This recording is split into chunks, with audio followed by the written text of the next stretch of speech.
මනුව ඉන්නවා කියලා. එක දවසක් මම ගියා අපේ මේ ගෙදර කට්ටියත් එක්ක ෆුඩ් සිටි එකට. ගිහිල්ලා ඉතින් මේ බඩු ගන්න යන අපි ගෙදරට අත්‍යවශ්‍ය කරන ඒ දේවල් ගන්න යන්නේ. ගොඩක් හිටිය සාමාන්‍යයෙන් 50ක් 60ක් ජන 20ක් 30ක් ඒ කියන්නේ සාමාන්‍ය හොඳ පිරිසක් හිටියා. වෙලේ සාමාන්‍යයෙන් ඒ කියන්නේ එක එක වයස් සීමාවල කට්ටිය හිටිය ගොඩක් හිටිය වයසක අය. පොඩි ළමයෙක් හිටියා අවුරුදු 14ක විතර. පොඩි ළමයා මාව දැක්කා. මනුව ඉන්නවා කියලා. හෙල්ලෙන්න එපා මූ කෙලි වගේකින් මම හිටියා. මම බල ෂේප් එකේ මෙහෙම බැලුව බලද්දි ඉන්නවා කොල්ලෙක් පොඩි කොල්ලෙක්. ඔහොම බලද්දි මෙහෙම බලද්දි වයසක ආච්චි කෙනෙක් බලන් ඉන්නවා. දැන් මම වගේ දැන් ඒ පුද්දලා මම වුණොත් දැන් මම ඉවරනේ.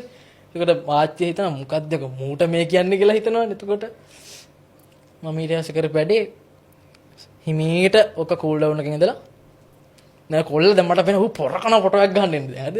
මට කතා කරන්න ඕනේ දැන් මට ඈත පේනවා. මම උලකට ගියා. මල්ලි මොන සුපිරි කිව්වා.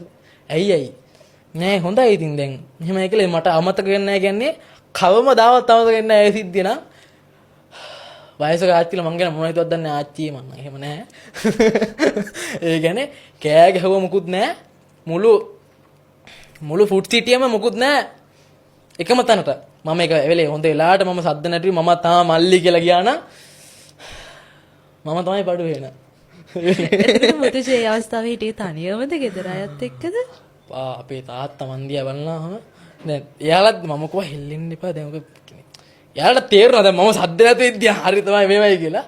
ඊට පස්සේ තාත්තා ගෙදර ඇවිල්ලා කියනවා බලපන් පාර වැල යන්නත් දැන් මොකද්ද මේ?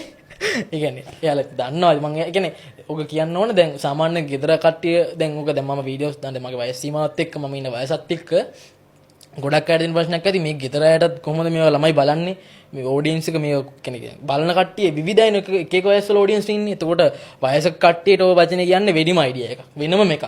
ඕක සාමාන්‍ය අර අපේ වයස් වල ඉන්න තරුණ සෙට් එකට යන්නේ වෙනම කෙනෙක්. ආතල් එකට ගන්න එක ආච්චිලා හැම ගන්න ඉතින් අර අමුතු විදිහට.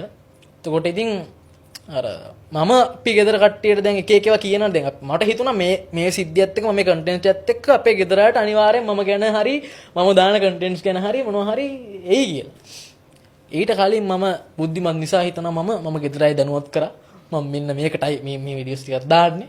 හැබැයි ඒ වගේ මම අර ගන්න රීච් එක පවා මම යාළුවා වෙන මේ මෙච්චර බල්ලා දිනා මේ මෙච්චරක් තිනා අද මේ වෙද්දි අපේ තාත්තා දාන කන්ටෙන්ට්ස් වල ටික කමෙන්ට්ස් පවා කියනවා. හරිම සතුටුයි මට.